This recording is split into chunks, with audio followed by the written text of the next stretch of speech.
il a inscrite avec des commandements positifs et des commandements négatifs. 190. Y mettre l'enfant. Ibidem 3. Il s'agit d'Israël, comme il est dit, quand Israël était encore un jeune homme, je l'ai aimé osé 11. Et elle le déposa dans les joncs. Suf. Ibidem. Donc il n'y avait pas d'obligation d'accomplir les commandements de la Torah jusqu'à la fin. Sauf, quand Israël est arrivé sur la terre au bout de 40 ans. Au bord de la rivière. Safa, signifiant selon le discours de ceux qui enseignent la Torah et les lois à Israël. Parce que le mot Safa est comme le mot langue Safa, et la parole, et le mot Yeor rivière, a le sens de moré enseignant. 191. Autres explications, un homme fait référence au saint, béni soit-il, comme il est écrit, Hachem est un homme de guerre. Shemo 15 2.3. De la maison de Lévi se réfère au saint, béni soit-il, qui est parti de l'endroit où la sagesse céleste, ceci qui est le Abba suprême, et ce fleuve, qui est le Hima suprême, se rejoignent et ne se séparent jamais. Il est venu du lieu du Zod de l'Abba et de l'Hima suprême. Il a fait habiter le Léviathan, baleine, dans ce monde pour apporter la joie dans le monde, qui est le Shechina. Il est écrit, voilà le Léviathan, que tu as fait jouer dans ce monde. Teilim 104 2.26. Il prit pour épouse une fille de Lévi. C'est le saint, béni soit-il, signifiant l'endroit où la lumière de la lune éclaire, qui est le Shechina. 192. La femme conçut et enfanta un fils. Shmo 2.2. La femme, c'est-à-dire le Shechina, est très certainement appelée femme, comme il est écrit, elle sera appelée femme. Bereshit 2h23, et cela est le nom du Shechina. À l'origine, elle était une fille de Lévi, qui est le Hidaba et d'Ima qui est appelé Léviathan, comme mentionné plus tôt, et c'est certainement ainsi, comme Abba et Ima ont construit la Nukva. Par conséquent, il demande, à l'origine, elle était une fille de Lévi et maintenant elle est une femme, et il répond, il en est certainement ainsi, comme nous l'avons appris, qu'une femme est appelée fille de tel ou tel avant de se marier, c'est-à-dire par le nom de son père et de sa mère. Après son mariage, elle est appelée femme par son propre nom et ici, fille, femme et épouse, sont toutes sur le même plan, c'est-à-dire le Shechina. 193. Elle le cacha 3 mois. Shemo 2.2. Ce sont les 3 mois au cours desquels le jugement sévère prévaut dans le monde. Et quels sont-ils? Ce sont Tammuz, Av, et Tevet pendant lesquels il n'y a pas de révélation du Shechina à cause des jugements dans le monde. Il demande, qu'est-ce qu'il essaie de nous dire? Et il répond qu'il nous dit qu'avant que Moïse ne descende dans ce monde, il était en haut avec la Shechina. Par conséquent, la Shechina s'est jointe à lui dès le jour de sa naissance. Rabbi Shimon en déduit que les esprits des justes étaient là-haut, dans le jardin d'Éden, avant de descendre dans ce monde. 194. Et quand elle ne pouvait plus le cacher, Ibidem 3. Il demande, quel est le sens de elle prit pour lui une boîte en papyrus? Il répond, elle le couvrit de signes, afin qu'il soit protégé des poissons qui nageaient dans la grande mer, c'est-à-dire de Klippo et des démons, comme il est écrit. Là où il y a des reptiles innombrables. Teilim 104 2.25. Elle le couvrit, pour se prémunir contre eux, d'une couverture précieuse de 2 couleurs, blanche et noire. La boue est blanche, ce qui est le secret de la colonne de droite, et la poix est noire, ce qui est le secret de la colonne de gauche qui est mélangé avec Malkout de la tribu du jugement. Puis le rouge qu'il contient se transforme en noir, ce qui est le secret de nos sages. Ce noir est une réalité du rouge qui a été affecté, et elle plaça Moïse, qui est le secret de la colonne centrale, parmi eux afin qu'il soit reconnu avec eux comme le secret de date qui est la colonne centrale, car il allait monter parmi eux à un autre moment, pour recevoir la Torah. 195. Et la fille de Pharaon descendit pour se laver au fleuve. Shemo 2.5. Cette fille de Pharaon est venue du côté gauche du jugement strict, comme il est écrit, pour se laver au fleuve, dans le fleuve et non dans la mer. La mer fait allusion à la malcoute de la sainteté. Mais le fleuve est la tribu du jugement strict du côté gauche. Les Égyptiens firent leur idole, et comme la fille du Pharaon s'y baignait, elle était aussi de jugement strict. 196. Et vous pouvez vous demander pourquoi. Alors, il est écrit, est ton bâton, avec lequel tu as frappé le fleuve. Shemo 17 2.5. Moïse n'a frappé que la mer, que le verset appelle également fleuve. Le terme fleuve n'est donc pas précis. Et il répond, Aaron a frappé le fleuve par l'intermédiaire de Moïse. Et le verset le considère comme s'il l'avait lui-même fait. 197. De même, il est écrit, et 7 jours se sont écoulés, après qu'Hachem ait frappé le fleuve. Shemo 7h25, même si Aaron l'a frappé. Mais puisque cela venait du Saint, béni soit-il, la Torah s'y réfère comme après qu'Hachem ait frappé. Ainsi, après qu'il soit appelé au nom de Moïse, parce qu'Aaron l'a fait selon ses instructions. Et ces jeunes filles marchaient le long du fleuve Shemo 2.5. Il s'agit des autres compagnies qui sont venues de ce côté du fleuve. 198. Et quand elle l'eut ouverte, elle vit, lui, l'enfant Ibidem 6. Il demande, il est écrit, elle le vit, mais il faut dire elle vit. Pourquoi, alors, est-il écrit, elle l'a vu? Rabbi Shimon a dit, il n'y a rien dans la Torah qui ne comporte pas de secret suprême et précieux. Car c'est ce que nous avons appris, que la marque du roi et de la reine, c'est-à-dire Tiferet et Malkout, se trouve en lui. C'est la marque de Vaval F Vav, et Aleph, car Vav et Tiferet et Malkout. C'est pourquoi il est dit, elle le vit, le mot contient un supplément de Vav et de et. Immédiatement, quand elle le voit,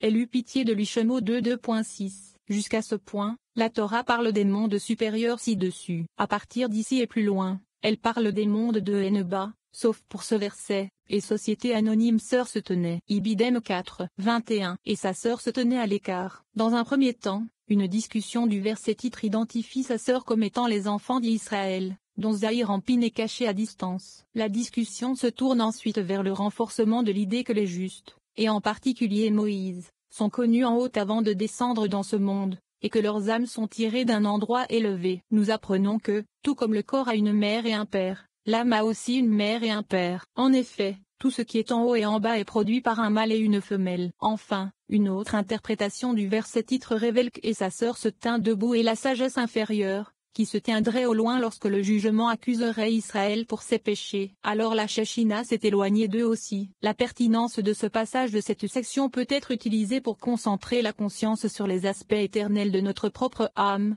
en élargissant nos idées de qui nous sommes pour inclure qui nous avons été et qui nous serons. Cette expansion de l'emprise de l'esprit contribue à affaiblir l'emprise de la nature inférieure et à lever les voiles entre nous et la lumière, qui ne peut nous remplir de son effusion que si nous sommes d'abord vides pour la recevoir. 199. Et sa sœur se tenait à l'écart. Shemo 2.4. Il demande, la sœur de qui? Et il répond, la sœur de celui qui a appelé la congrégation d'Israël ma sœur, c'est-à-dire Zahir Ampin. Comme il est dit, ouvre-moi ma sœur, mon amour Shorachim 5.2. C'est-à-dire la Shechina que Moïse a mise en place pour le protéger. À distance et comme il est écrit, Hachem m'est apparu de loin. Irmeya 31.2. Ce qui signifie que la garde n'est pas ouverte, mais plutôt cachée, à distance. 200. Il semble que les justes soient connus en haut avant leur descente dans le monde. Ceci se rapporte à tous les justes, et à plus forte raison à Moïse. C'est pourquoi il est dit de lui, elle l'a vu. Shemo 2.6, épelé avec Evav, ce qui est le secret de l'impression faite par le roi et la reine, comme déjà mentionné. Et il est également entendu que les âmes des justes sont tirées d'en haut lieu, comme nous l'avons expliqué dans le passage. Et il y aura un homme de la maison de Levi. Shemo 2, ce qui est le secret du Yesod de Shoma et Bina, qui est un haut lieu. Le secret de ceci est ce que nous avons appris d'ici, que l'âme a un père et une mère, qui sont Zahir Ampin et la Nukva, parce que l'homme est Zahir Ampin et la fille de Levi et la Nukva. De même, il y a père et une mère pour le corps sur terre, et il apparaît que dans tous les aspects, que ce soit en haut ou en bas, tout sort d'un mâle et d'une femelle, et nous avons expliqué le secret du passage, que la terre produise des êtres vivants. Bereshit 2.24. La terre se réfère à la congrégation d'Israël, qui est Nukva, les créatures vivantes li,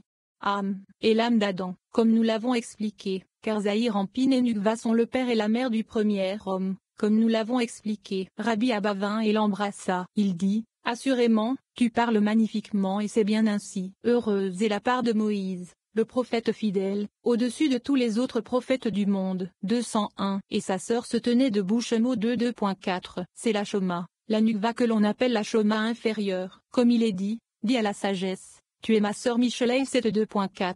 Rabbi Tchak a dit, le décret du jugement n'a jamais été retiré du monde. Car chaque fois qu'Israël péchait, le jugement les accusait, et alors sa sœur se tenait à distance. Car le Shechina s'est éloigné d'eux, comme il est dit, Hachem m'est apparu de loin. Irmeya 31.2. 22. Et la fille de Pharaon descendit. La discussion initiale du verset titre révèle qu'il contient une allusion à la tribu du jugement qui descend pour se baigner dans le sang d'Israël lorsqu'il se sépare et négligeant la Torah. Rabbi Yehuda parle ensuite de l'importance du repentir et de la prière, en particulier de la prière accompagnée de pleurs. La Shechina se tient au-dessus d'Israël et fait valoir leur mérite. Lorsqu'elle a vu les enfants d'Israël se repentir devant Dieu avec des supplications pleines de larmes, elle a eu une grande compassion pour eux et les a considérés comme doux et bons. Contrairement aux autres nations têtues et au cœur dur, Rabbi Yitzhak réitère ensuite le concept selon lequel la rédemption d'Israël dépend des pleurs. Nous apprenons que les larmes qu'Ésav a versées devant son père à cause de la perte de son droit d'aînesse ont amené Israël en captivité. Lorsque la force des larmes d'Ésav sera épuisée, la rédemption d'Israël arrivera. La pertinence de ce passage. La lecture de cette section révèle l'impact spirituel d'une émotion véritable et profonde, et nous rappelle ainsi que nous devons à la fois ressentir et montrer extérieurement notre repentir. En nous arrêtant sur ces grands symboles et leurs images, nous pouvons apprendre à puiser dans nos propres vies la pureté et le courage de ceux qui ont vécu bien avant nous pour montrer la voie à travers des éons d'obscurité. Le sentiment de continuité et de connexion avec le passé élève notre conscience pour qu'elle s'harmonise avec cette conscience supérieure représentée par les patriarches. 202. La fille de Pharaon descendit se laver à la rivière Shemo 2.5. Lorsque les Israéliens se sont séparés de la Torah, la fille de Pharaon est descendue se laver à la rivière. Immédiatement, la tribu du jugement, qui est appelée la fille de Pharaon, descendait pour se laver avec le sang d'Israël, c'est-à-dire avec leur souillure, en raison du mépris de la Torah, parce que le fleuve signifie la Torah. Et ces jeunes filles marchaient le long du fleuve, à cause du mépris de la Torah, car ceux qui l'étudiaient s'en détachaient. 203. Rabbi Yehuda a dit, tout dans le monde dépend du repentir et de la prière que la personne adresse au saint, béni soit-il, celui qui verse des larmes pendant sa prière surtout, car il n'y a pas de porte que ces larmes ne puissent franchir. Il est écrit, et quand elle l'eut ouverte, elle vit l'enfant, et elle ouvrit, fait référence à la Shechina, qui se tient sur Israël comme une mère sur ses enfants, et elle ouvre toujours avec le mérite de Israël. 204. Dès qu'elle l'ouvrit, elle vit l'enfant, c'est-à-dire un enfant chéri. Irméia 31:2.19. En référence au Israël qui ne cesse de pécher devant le roi. Mais ils ont immédiatement imploré le saint, béni soit-il, sont revenus en se repentant, et ont pleuré devant lui comme un fils pleure devant son père. Comme il est écrit, voici un garçon qui pleure. Shemo 2.6. Comme il a pleuré, tous les décrets difficiles lui ont été retirés. Il est écrit, et elle eut pitié de lui, parce qu'elle fut émue de compassion et qu'elle eut pitié de lui. 205. Et il dit, c'est un des enfants des Hébreux. Ibidem 6. Car ils ont le cœur tendre, et non les enfants des adorateurs d'idoles, qui ont le cou raide et le cœur dur. Les enfants des Hébreux ont le cœur tendre dans le mérite des pères et mères, pour se repentir devant leur maître. Et la servante alla appeler la mère de l'enfant. Ibidem 8. CEN référence à Rachel la matrière qui pleurait. Voici le verset, une voix se fit entendre à Rama, des lamentations, des pleurs amers, Rachel pleurant ses enfants. Irméia 31:2.14. Et il pleure, signifiant Israël, et la mère de l'enfant pleure, se référant à Rachel, la mère d'Israël. 206. Rabbi Yehuda a dit, pour l'avenir, c'est ce qui est écrit, ils viendront en pleurant, et je les conduirai avec des supplications. Ibidem 8. Il demande, quelle est la signification de ils viendront en pleurant, et il répond, dans le mérite des pleurs de la mère de l'enfant, la mère d'Israël, qui est Rachel, ils viendront, et seront rassemblés de l'exil. Rabbi Yitzhak a dit, la rédemption d'Israël ne dépend que des pleurs, c'est-à-dire lorsque les larmes qu'Ésaü a versées devant son père seront terminées et prendront fin. Alors, ils seront rachetés, comme il est écrit,